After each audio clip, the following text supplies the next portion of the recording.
लेकिन राना सनाउल्लाह ने कल शाम एक और अच्छी बात की थी, वो ये थी कि हम पकड़ने ही नहीं चाहते इमरान खान साहब को। जिस दिन हमने फैसला किया पकड़ना है उस दिन हम पकड़ लेंगे। और ख्वाजा आसिफ ने थोड़ी देर पहले उससे कहा कि देखें हमको गिरफ्तार नहीं करना जब चाहते उनको भगा भगा के थका के मारें। ये 150-200 टाइगर्स ऐसे हैं जो हर वक्त खान साहब के साथ होते हैं और इस किस्म की हुल्लड़बाजी मचाने के लिए उन्होंने काफ़ी महारत हासिल की हुई है। पुलिस ने वाटर कैनन इस्तेमाल किया, जब पुलिस ने लाठीचार्ज किया, पुलिस ने शेलिंग की, तो वर्कर किस तरह से भागे हैं वहाँ से, वो मेरा नहीं ख्याल कि वो इस वक्त फुटेज अवेलेबल होगी। देखिए, पहली बात तो एक थोड़ी सी तज़हीह ज़रूरी है, ये उनकी इलेक्शन कैंपेन का आगाज़ नहीं था, बल्कि ये अदलिया बचाओ जो है वो तहरीक थी। और दर हकीकत जो लोगों की इंटरप्रिटेशन ये है कि अदलिया से बचाओ तहरीक है कि चूँकि केसेस 70 के करीब हो गए मसूफ के ख़िलाफ़, तब वो भुगतने तो हैं, अदालतों में भी जाना पड़ रहा है। तो ये एक तरह से सॉलिडारिटी एक्सप्रेस करने के लिए अदलिया के साथ कि जी देखिए हम आपके साथ खड़े हैं, बाकी तो एम ही है सब कुछ। एनीवे, तो असल में ये अदलिया से बचाओ तहरीक थी। अच्छा, ये एंटिसिपेट करते हुए कि औरत मार्च भी इसी दिन है, हया मार्च भी इसी दिन है, तो ऐसा ना हो कि ये सारे अजीबो गरीब सा घमास मच जाए, तो हुकूमत पंजाब ने कल फैसला किया कि दफ़ा 44 लगा दी जाए ताकि वो जलसे जुलूस जिनकी इजाज़त नहीं है बाकायदा वो ना निकल पाए। ठीक है। जो नई बात है ना वो ये कि पहली दफ़ा पीटीआई को भी और पीटीआई के वर्कर्स को भी पता चला है कि हुकूमती रिट होती क्या है। फैसला ये था कि रैली नहीं निकालने देनी, और फैसला अपने मंतकी इंजाम को पहुंचा, रैली नहीं निकली। बिलाखिर इमरान खान साहब को ये कहना पड़ा कि हम इसको कैंसिल कर रहे हैं, मनसूख कर रहे हैं, और वर्कर जो है पुरअमन तरीके से घर चले जाएं। आपने सुना ना ये सब कुछ? हाँ, बिल्कुल ठीक है। अच्छा। लेकिन इससे पहले बहुत कुछ हुआ। देखिए, एक तो वो जगह ऐसी है ज़मान पाक जिसकी वजह से ट्रैफिक लाहौर में बहुत अरसे से डिस्टर्ब्ड है, और आपको पता है जिस दिन भी कोई शो होता है उस दिन तो फिर और क़यामत आ जाती है। इस शहर के अंदर आपको पता है कि ये इस वक्त जो है कलंदर सिटी डिक्लेयर हुआ है इसलिए कि पीसीएल के मैचेस यहाँ पर चल रहे हैं। पीएसएल के, हाँ, ठीक है, पीएसएल के, सॉरी पीसीएल कह देता हूँ मैं हर दफ़ा, पीएसएल के।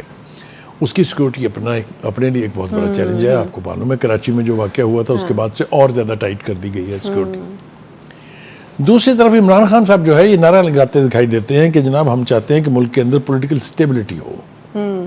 इस तरह होती है political stability? Is that the way to ensure political stability? मुआशी तौर पर हमारी जो हालत है वो आपके सामने है। हम अदालत जाने के लिए तैयार नहीं है, लेकिन हम रैली की क़यादत करने के लिए तैयार हैं। जो जवाज़ हेल्थ पॉइंट ऑफ व्यू से इमरान खान साहब के बारे में पेश किया गया अदालत में, मुझे तो सुन के भी शर्म आ रही है, क्योंकि जिस इमरान खान को मैं जानता हूँ, he is the fittest person in the world. वो खाते भी माशाल्लाह, खुश खुराक भी हैं, लेकिन वो 4-4 घंटे एक्सरसाइज करते हैं रोज़, वो ट्रैकिंग करते हैं, वो मरगला के अंदर गाड़ी पे नहीं पैदल चढ़ जाते हैं ऊपर। तो वो मेरे लिए बहुत ही मुश्किल है कि मैं रिकनसाइल करूं, क्योंकि जिस बीमार शख्स का नक्शा खींचा गया है वो तो एक लागर है, उठने बैठने से लाचार है, उसको पकड़ के उठा के चलाया जाता है, और उनके आज़ा जो हैं उनका साथ छोड़ रहे हैं वगैरह वगैरह वगैरह। ये बहुत ही मेरे लिए शर्मिंदगी का भी बायस है और मेरे लिए तकलीफ़ का भी बायस है। I want to see Imran Khan the fittest person as he has always been. Anyway, वो चूँकि गिरफ्तारी से बचने के लिए, वो चूँकि अदालतों में पेश ना होने के जवाज़ हैं, इसलिए दरगुजर किया जा सकता है कि क्या करें, मजबूरी है। हैविंग सेड दैट, ये मार्च जो है इसके बारे में आपने खुद ही बताया कि राना सनाउल्लाह ने कहा है बर्गर मार्च है। लेकिन राना सनाउल्लाह ने कल शाम एक और अच्छी बात की थी, वो ये थी कि हम पकड़ने ही नहीं चाहते इमरान खान साहब को। जिस दिन हमने फैसला किया पकड़ना है उस दिन हम पकड़ लेंगे। और ख्वाजा आसिफ ने थोड़ी देर पहले उससे कहा कि देखें हमको गिरफ्तार नहीं करना जब चाहते उनको भगा भगा के थका के मारें। तो ये तो वैसे हो रहा है, ये सारी बातें इसलिए हो रही हैं कि खान साहब जो है अदालतों में जाना नहीं चाहते हैं। उनका अदालतों में जाने से गुरेज जो है वो उनको बुज़दिल शख्स साबित कर रहा है, जिसके लिए जैसा मैंने कहा मैं ये मानने के लिए तैयार नहीं हूँ, क्योंकि उनकी 2-3 सिफतें जो हैं उनमें सबसे बड़ी सिफत यह है कि वो एक निडर आदमी है किसी से डरते नहीं हैं, लेकिन ये उनकी सिर्फ जो है ये बड़ी लार्जली कंप्रोमाइज़ हो रही है उनके वकला के मशवरे पर, या उनके जो साथी हैं जो मशवरा देते हैं कि आप ये जवाब पेश कर दें तो आपको अदालत से इस्तिस्ना मिल जाएगी। अच्छा बुखारी साहब, आज जो रैली नहीं निकालने दी, दफ़ा 144 का निफाज हुआ, वो सिर्फ इस वजह से था क्योंकि दिन ऐसा था, औरत मार्च, हया मार्च, और फिर सिचुएशन को भांपते हुए ये ख्याल किया गया कि सिचुएशन जो है वो, जो कि हुकूमत का काम है उसको कंट्रोल करना, तो हुकूमत ने यकीनन उसके लिए कोई हिकमत अमली जो है वो बनानी है। तो सिर्फ दिन की वजह से दफ़ा 144 नाफिज हुई और पीटीआई को रैली नहीं निकालनी थी, क्योंकि पीटीआई के लोग जो हैं, मैं दूसरी तरफ की बात जिस तरह मैं कहती हूँ कि वो भी यकीनन सामने आनी चाहिए, वो कहते हैं कि चूंकि इलेक्शन का शेड्यूल अनाउंस हो चुका है पंजाब के अंदर, 30 अप्रैल को इलेक्शन होने हैं, तो आप किस तरीके से हमें जो है वो इंतखाबी सरगर्मियां करने से रोक सकते हैं? तो आज दिन ऐसा था या फिर पीटीआई को जो है वो इजाजत मिलेगी? पहली बात तो ये है कि इलेक्शन का प्रोसेस शुरू हो रहा है 11 मार्च से, और उसके कुछ दिनों के बाद कागजात नामजदगी वगैरह जब जमा हो जाएंगे, फिर उसके बाद वो इलेक्शनियरिंग जिसको कहते हैं, इलेक्शन कैंपेन या इंतखाबी मुहिम कह लें उसको, फिर उसका आगाज होता है। लिहाजा ये कहना कि इंतखाबी सरगर्मियों से रोकने के लिए दफा 44 नहीं, तो उसके बाद इजाजत होगी पीटीआई को? गलत है जी। 11 के बाद तो पॉलिटिकल एक्टिविटी शुरू हो जाएगी ना।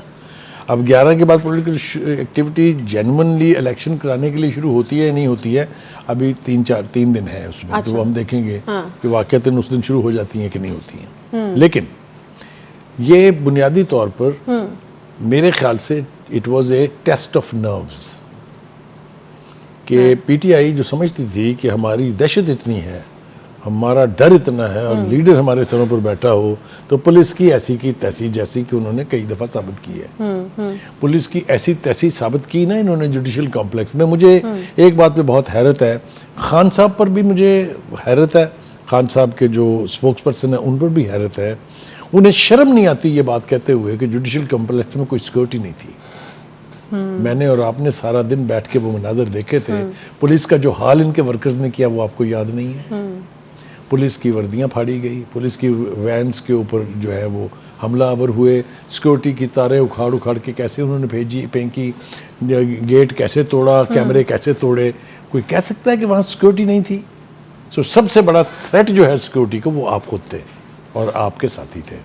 ये 150-200 टाइगर्स ऐसे हैं जो हर वक्त खान साहब के साथ होते हैं, और इस किस्म की हुल्लड़बाजी मचाने के लिए उन्होंने काफ़ी महारत हासिल की हुई है। लेकिन आज गवर्नमेंट ने फिर ये फैसला किया कि देखे सही इनमें कितना बलबोता है इनमें। तो आपने देखा कि जब पुलिस ने वाटर कैनन इस्तेमाल किया, जब पुलिस ने लाठीचार्ज किया, पुलिस ने शेलिंग की, तो वर्कर किस तरह से भागे हैं वहाँ से, वो मेरा नहीं ख्याल कि वो इस वक्त फुटेज अवेलेबल होगी, अगर हमारे प्रोड्यूसर दिखा सकें उसको, कि किस तरह पाइपों का सहारा लेके, वो बचपन में ना हम खेला करते थे वो ज़मीन के ऊपर घिसटने वाली एक्सरसाइज ना, वो करते दिखाई दे रहे हैं। तो कोई आधे घंटे के बाद वहाँ उस पूरी सड़क के ऊपर कोई वर्कर नहीं था, गाड़ियाँ छोड़ के भाग गए। तो जो पॉलिटिकल कैंपेन होती है ना असल में, जिसको कहते हैं सियासी जद्दोजहद, उसमें बड़ी मार पड़ती है और मार खानी पड़ती है। ये ट्रेन नहीं है मार खाने के लिए, ये पहली दफा हाथ लगे। नहीं तो इसलिए राणा साहब ने इसको बर्गर मार्च का है। हाँ नहीं, पहली दफा हाथ लगे है ना।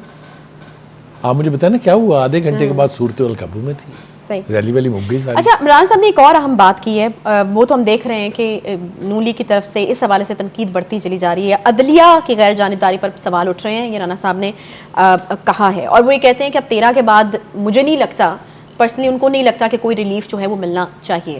देखिए, गुजारिश ये है कि अब तक की कहानी का अगर आप अहाता करें तो सिर्फ राणा सनाउल्लाह नहीं कह रहे हैं, एक ये तासुर कायम है, नून लीग को भी छोड़ दिया आप, एक जनरली तासुर कायम है कि पीटीआई को, इमरान खान साहब को हमेशा अदालतों से रिलीफ मिलता है। एक लंबी कहानी है, इसकी जितनी लंबी तफसील आप चाहेंगी मैं आपको बयान कर सकता हूँ, और ये तासुर ख़त्म होना चाहिए। Nobody is above the law, ठीक है। हमने ये मनाजर भी देखे कि रात को सुप्रीम कोर्ट की लाहौर रजिस्ट्री खुलती है, वो बैठे हुए हैं इंतज़ार के अंदर, अभी पिटीशन तैयार हो रही है, रात को 2 बजे। फिर हमने ये भी देखा किस तरह से उसकी दीवारें फलांग के पीटीआई के लोग अंदर गए थे, क्योंकि किसी ने चैलेंज नहीं किया था, इसलिए वो उनका ख्याल ये था कि जहां मर्जी हम चाहें वो हम ये कर लेंगे, अब किसी ने नहीं करने देनी। मैं आपको ये आपके प्रोग्राम में जिम्मेदारी से कह रहा हूँ, फैसला हो गया, तय वो हो गया। जो फ्री फॉर ऑल था ना कि अदालतों में घुस जाए, देख लिया ना आपने, द एपिक पॉइंट जहां पर खुद खान साहब मौजूद हैं, ये उसके सामने के मनाजर हैं आज जो हमने देखे हैं। सही। तो ये एक तो मुझे लगता है ये कि अब ने भी फैसला कर लिया है कि हुकूमती रिट को कंप्रोमाइज नहीं करने देना है। अदलिया के हवाले से हमने बहुत दफ़ा अपने प्रोग्राम में बात की है, हम फिर कह रहे हैं कि अदलिया को ये तासुर ख़त्म करने की कॉन्शियस एफर्ट करनी पड़ेगी कि वो टिल्टेड हैं टुवर्ड्स एनी पॉलिटिकल पार्टी। मैं नाम भी लेना नहीं चाहता। हम नहीं चाहते कि अदलिया के बारे में इस किस्म के रिमार्क्स पास किए जाएं। हमारे दिलों में अदलिया की इज्जत है, होनी चाहिए, और हर शहरी के साथ के लिए होनी चाहिए। मगर जिस तरह का गब्बड़ खाना बनाया है ना पीटीआई ने अदालतों को, उसकी तफसील में हम ना ही जाएं तो बेहतर है। कहीं ना कहीं हम बायस से तौहीन अदालत होंगे, जो कि हमारी इंटेंशन नहीं है बिल्कुल। मगर पीटीआई, उसके वर्कर, उसके लीडरों ने जो भुरकस निकाला है अदलिया का, ये भी पूरी तारीख लिखी जाएगी। तो ना इससे पहले कैसे जुमला पूरा हो जाए, ना इससे पहले कभी इस तरह हुआ, और ना मेरा ख्याल है कि आइंदा कोई होने देगा। अगर अदालतों को अपनी इज्जत मतलूब है तो आप अंदाजा करें कि एक शख्स के लिए क्या क्या नहीं किया जा रहा। लाहौर हाई कोर्ट, कोई तसव्वुर कर सकता था कि उस सारे 1.5 दिन के ड्रामे के बाद रिजल्ट ये निकलेगा कि उनको जमानत मिल जाएगी? आपको क्या लगता है कि जुडिशल कॉम्प्लेक्स का जो भुरकस बनाया गया, जिस तरीके से रौंदा गया उसको पैरों के तले, किसी का ख्याल था कि वहां से रिलीफ मिलेगा? तो बुखारी साहब फिर क्या जरूरत है ये तमाम पूरा दिन जो तमाशा चलता है, खान साहब अभी आ रहे हैं, रैलियां नहीं चलेगा।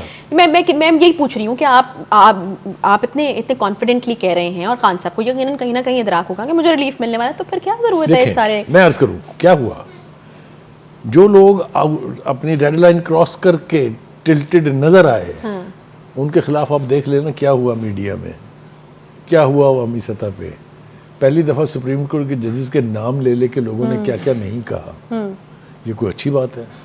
शर्मनाक बात है। अवॉइड करना चाहिए, मीडिया को भी करना चाहिए अवॉइड, पीटीआई को भी करना चाहिए, बाकी दीगर जमातों को भी करना चाहिए। कल हमने नहीं कहा प्रोग्राम में, परसों नहीं कहा हमने कि जो मरियम नवाज कर रही है, that does not make 2 wrongs make 1 right। True. अगर खान साहब करते रहे हैं तो आपके लिए बिल्कुल वाजिब नहीं है कि आप भी वही करें। आप बयानियां बनाएं, कोई आपको सियासी बयानियां बनाने से नहीं रोकता, लेकिन खुदा के वास्ते अदालतों पर तो रहम कर दें यार।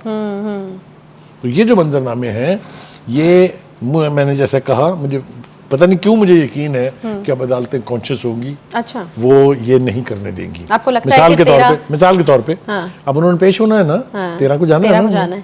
Nobody will allow his worker to come in. ये लिखवा ले मुझसे, they will be stopped outside. और यहाँ उन्होंने साबित कर दिया है। अच्छा, ये तय हो गया, यानी आप हमें खबर दे रहे हैं? ये आज यस, ये पहला मुजाहरा था आज उसका। अच्छा, ठीक है। जिन्होंने खान साहब के घर में मौजूद होते हुए बाहर वर्कर इकट्ठे नहीं होने दिए, आपका ख्याल है वो अदालतों पर चढ़ाई करने देंगे? नहीं होने जा रहा है और नहीं होना चाहिए। सही। एक छोटा सा यहाँ पे ब्रेक लेते हैं जी। ब्रेक के बाद एक बड़ी अहम खबर आपको देने, अंदरूनी कहानी जो है वो सामने आ रही है। आर्मी चीफ और वज़ीर ख़ज़ाना की बिजनेस कम्युनिटी से मुलाकात हुई है, और कुछ आम चीज़ों का खुलासा जो है वो आर्मी चीफ साहब ने किया है। वो क्या है, एक छोटे से ब्रेक के बाद आपको बताते हैं। साथ रहिए।